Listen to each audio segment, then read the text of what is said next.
Degree అందరూ ఇస్తారు. Career కి క్లారిటీ ఇచ్చేది మాత్రం కాన్ఫిడో. బెస్ట్ యూనివర్సిటీ సీట్ తో పాటు సెటిల్ అయ్యే స్కిల్ కూడా గ్యారంటీ. నమస్తే అమ్మా. నమస్తే అమ్మా. అమ్మ, పాశ్చాత్య దేశాల్లో చూస్తే మన కల్చర్కి వాళ్ళ కల్చర్కి అసలు ఎంత తేడా అనిపిస్తుంది అంటే, పసి పిల్లల్ని, చిన్న పిల్లల్ని కూడా ఎక్కడో పక్క రూముల్లో ఎక్కడో పడుకోబెడతారు. డే అంతా ఎలా ఉంటుందో ఏమో మనకు తెలియదు, కానీ పడుకునే సమయానికి మాత్రం మనకి ఎలా అలవాటు, పక్కన పడుకోబెట్టుకొని ఒక కథ చెప్పో, ఒక మంచి విషయం చెప్పో, జోకొట్టో దగ్గరికి హత్తుకొని పడుకుని పెట్టుకునే అలవాటు మనకుంటుంది, పాపైనా బాబైనా.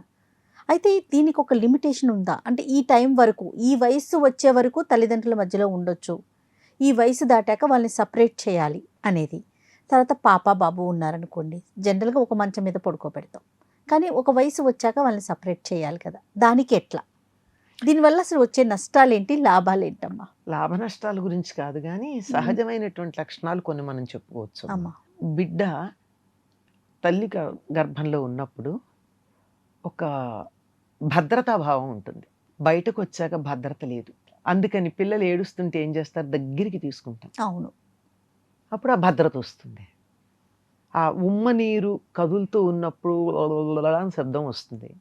అందుకని వాళ్ళకి అదే వాతావరణం కలిగించి యు ఆర్ స్టిల్ సేఫ్ అని చెప్పడానికి హాయి అని పడతాం. అండంలో విషయం అది. ఓకే.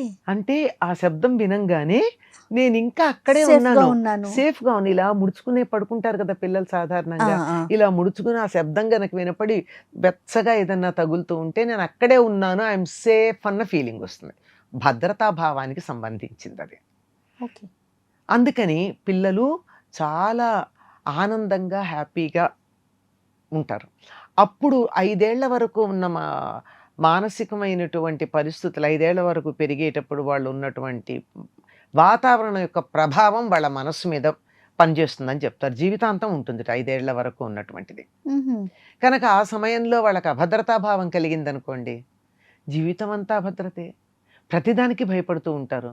ఆఖరికి బొద్దింకను చూసి భయపడేవాడు, సాలీని చూసి భయపడేవాళ్ళు, బల్లిని చూసి కంగారు పడేవాళ్ళు, పులొస్తే కూడా భయపడని వాళ్ళు మనకుంటే బల్లికి పిల్లికి భయపడేవాళ్ళు కనపడతారు.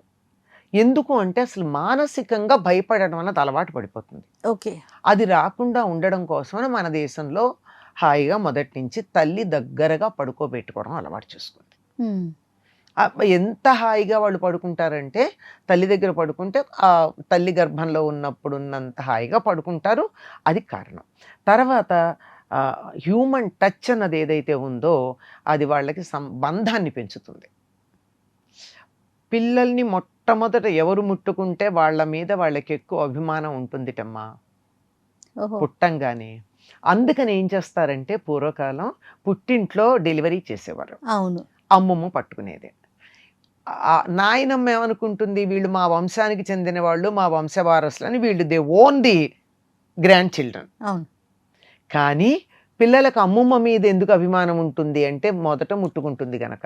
అలా కానీ మొట్టమొదట పుట్టంగానే ముట్టుకోకపోయి ఉంటే మాత్రం అమ్మ పుట్టింటి వాళ్ళ వైపు పిల్లలకు కూడా ప్రేమలు ఉంటాం. రియల్లీ అమ్మా?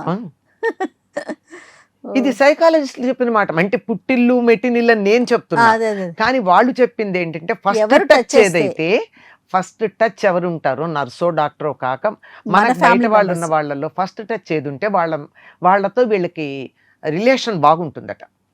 Emotional touch. ఎవరి దగ్గర పడుకుంటూ ఉంటారో, శారీరకంగా దగ్గరగా పడుకోవడం పసితనంలో, వాళ్ళతో వాళ్ళకి అటాచ్మెంట్ ఉంటుంది, ఎమోషనల్ అటాచ్మెంట్. అంటే భద్రతాభావం కలిగిస్తారు కనుక. అందువల్ల పిల్లల్ని దగ్గర పడుకోబెట్టుకునేటటువంటి అలవాటు ఉంది. తర్వాత ఇంకొకటి మీరు గమనించారో లేదో, వాళ్ళు క్రిబ్ డెత్స్ అని చెప్తూ ఉంటారు. అంటే పిల్లల్ని పడుకోబెట్టేదాన్ని క్రిబ్ అంటారు కదా. అందులో లేచేటప్పటికి పిల్లలు చనిపోయి ఉంటారు. కారణం ఏమిటని వాళ్ళు ఎన్నో పరిశోధనలు చేశారు. ఎన్ని చేసినా కారణం తెలియదు. దట్ ఈస్ మిస్టీరియస్ అని చెప్పి వదిలేశారు. భారతదేశంలో ఎందుకు లేవు అవి? చాలా తక్కువ మనకి. ఎందుకు లేవు అంటే పిల్లల దగ్గర పెద్దవాళ్ళు ఉన్నారు, వాళ్ళకు వచ్చే చిన్న మార్పును కూడా వీళ్ళు గమనించి దాన్ని అడ్జస్ట్ చేయగలరు. గాలి పీల్చుకోలేకపోవడము, ఉక్కిరి బిక్కిరి అవ్వడము, శ్లేష్మం లాంటిది గొంతుకు అడ్డుపడడం ఏమైందో మనకి తెలియదు. అట్లాంటివి ఏమీ లేకుండా ఎప్పటికప్పుడు, పైగా భుజం మీద ఇట్లా వీపు మీద ఇట్లా అనేటప్పటికల్లా లంగ్స్లో ఏదన్నా అడ్డుకుంటే బయటకు వచ్చేస్తూ ఉంటుంది. కనుక దగ్గర పడుకోబెట్టుకోవడం అన్నది ఒక ఏడాది దాకా పిల్లల్ని దగ్గర పడుకోబెట్టుకోవడం మన వాళ్ళు తప్పనిసరిగా చేయాల్సినటువంటి మాట అని చెప్పారు. అవునమ్మా. అది మరి ఇప్పుడిప్పుడు పాశ్చాత్య దేశాల్లో ఒప్పుకుంటున్నారు పిల్లల్ని దగ్గర పడుకోబెట్టుకోవాలి అని. పిల్లలు మాట వినటం లేదు, పేచీ పెడుతున్నారు, మొండితనంగా ఉంటున్నారు, ఒక రకంగా మనం ఏమంటామంటే పిచ్చిగా ఏడుస్తూ ఉంటారు కారణం ఏం లేకుండా. క్రాంకీగా ఏడుస్తున్నారు అంటే దానికి మెడిసిన్ వాళ్ళు ఏం చెప్పారంటే 10 hugs and 100 kisses అని చెప్పారు. విన్నారు కదా మీరు? అంటే వాళ్ళని ముద్దు పెట్టుకోవడం, దగ్గరగా ఇలా తీసుకోవడం వల్ల వాళ్ళకి ఆ భద్రతాభావం వచ్చి చిక్కాకపోతుంది. మనం పెంకితనం అంటాం కదా, అదే పెంకిగా ఏడుస్తున్నారు అన్నప్పుడు కారణం తెలియదు, ఏమీ ఉండదు. అవును. అట్లాంటప్పుడు ఈ వాళ్ళు చెప్పిన సొల్యూషన్ ఇదేమిటి, మనం అంత దాకా రానియకుండానే హాయిగా రోజు దగ్గర పడుకోబెట్టుకునే పద్ధతి మనకుంది. ఇది ఏడాది దాకా తప్పనిసరిగా తల్లి దగ్గర పాలు తాగేటంత కాలం దగ్గర పడుకోబెట్టుకోవడం అన్నది అవసరం. తర్వాత బాటిల్ మిల్క్ ఇచ్చేటప్పుడు కూడా తల్లి ఒళ్ళో పడుకోబెట్టుకుని దగ్గరగా ఆ బాటిల్ తన బాడీకి అంటించుకుని ఇవ్వడం పిల్లలు చాలా ఎంజాయ్ చేస్తారట. అలా చేస్తారని చెప్తారు. కనుక అప్పటి వరకు తప్పనిసరిగా పడుకోబెట్టుకుంటారు. ఇంకా తర్వాత మాత్రం నెమ్మదిగా తల్లి కానీ ఎవరు కానీ దగ్గర లేకుండా పడుకోబెట్టడం అన్నది అలవాటు చేయాలి. ఎలా నిద్రపోయే వరకు, నిద్ర పట్టే వరకు పక్కన ఉండొచ్చు, నిద్రపోయాక మాత్రం వాళ్ళంతటి వాళ్ళు పడుకోవడం అలవాటు చేయడం అన్నది వాళ్ళకి వ్యక్తిగతంగా మంచిది. ఎలా అమ్మా? ఎందుకంటే వాళ్ళంతటి వాళ్ళు భయపడకుండా ఉండడం, పక్కన ఎవరు ఏ కారణంగా లేకపోతే కూడా ఉలిక్కి పడి భయపడకుండా ఉండడం. అంటే ఇది కూడా వేరే గదుల్లో పడుకోబెట్టరమ్మా మన దేశంలో. అవును, పక్కనే ఇంకో మంచం మీద పడుకోబెడతారు, కానీ వేరే గదుల్లో పడుకోబెట్టి వాళ్ళు భయపడిపోయి కంగారు పడి వీళ్ళు ఒళ్ళుపై తెలియకుండా నిద్రపోయి. పేరెంట్స్ కూడా ఒక్కోసారి అలా ఉండొచ్చు, తప్పేం అనలేం కదా, అలిసిపోయి ఉంటారు, ఏదో కారణంగా పడుకుంటారు. అట్లాంటప్పుడు బిడ్డకి ఏదన్నా అయితే ఎలా తెలుస్తుంది, ఏ చేమో దోమో కుట్టిందనుకో ఎలా తెలుస్తుంది?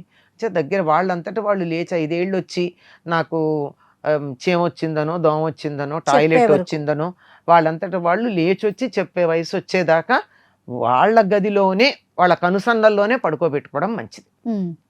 దగ్గర పడుకోబెట్టుకోవాల్సిన అవసరం లేదు. ఒక ఏడాది దాటిన తర్వాత వాళ్ళంతటి వాళ్ళు పక్కన పడుకోబెట్టుకోవచ్చు. కాస్త ఒక 10 ఏళ్ళు దాటిన తర్వాత మాత్రం సెపరేట్ గానే ఉండాలమ్మా. అసలు వాళ్ళు పడుకున్న పొజిషన్ లో తల్లిదండ్రులను కూడా చూడకుండా ఉండడమే మంచిది. ఎందుకంటే బట్టలు అటు ఇటు పెడతాయి, వస్తాయి, అవన్నీ దూరంగా. పాప బాబు ఉన్నా కూడా వాళ్ళు కూడా సెపరేట్ చేయాలి. వాళ్ళని అసలు ఎట్టి పరిస్థితిలో దగ్గర పడుకోబెట్టుకొని రమ్మా. మగ పిల్లలు ఆడపిల్ల గనక అయినట్టయితే వాళ్ళని చెరో మంచం మీద, ఒక గదిలో ఉన్నా చెరో మంచం మీద, అది కూడా 10-12 ఏళ్ల వరకే, తర్వాత ఒక గదిలో కూడా తక్కువే. తప్పనిసరి అయితే చెప్పలేం, కానీ పరిస్థితులు లేకపోతే తప్ప ఎవరికి వాళ్ళు ఉండడమే మంచిది. అమ్మ, దీని వల్ల మానసిక ఎదుగుదలకు ఉపయోగపడుతుందమ్మా. చిన్నతనంలో తల్లిదండ్రులని దగ్గరగా తల్లో తండ్రో నాయనమ్మో ఎవరో ఒకళ్ళు ఉంటారు కదా, ఒక పెద్దవాళ్ళని ఆనుకుని పడుకోవడం వల్ల భద్రతా భావం ఉంటుందమ్మా. They have that secure feeling. భయం లేకుండా చక్కగా ఉండడం అనేది ఉంటుంది. ఆ తర్వాత కానీ ఉంటే వాళ్ళు భద్రతాభావం కాదు, కానీ 10 ఏళ్ళు వచ్చినా ఎవరో ఒకళ్ళ పక్కన పడుకోవాలి అని కనుక ఉన్నట్టయితే వాళ్ళకి ఎప్పటికీ జీవితంలో పిరికి వాళ్ళుగానే మిగిలిపోతారు తప్ప ధైర్యంగా ముందుకు సాగలేరు. రైట్. నమస్తే. నమస్తే. And for more videos, please subscribe to iDream. Please subscribe to iDream. Please subscribe iDream. And please subscribe to iDream. For more videos, subscribe to iDream.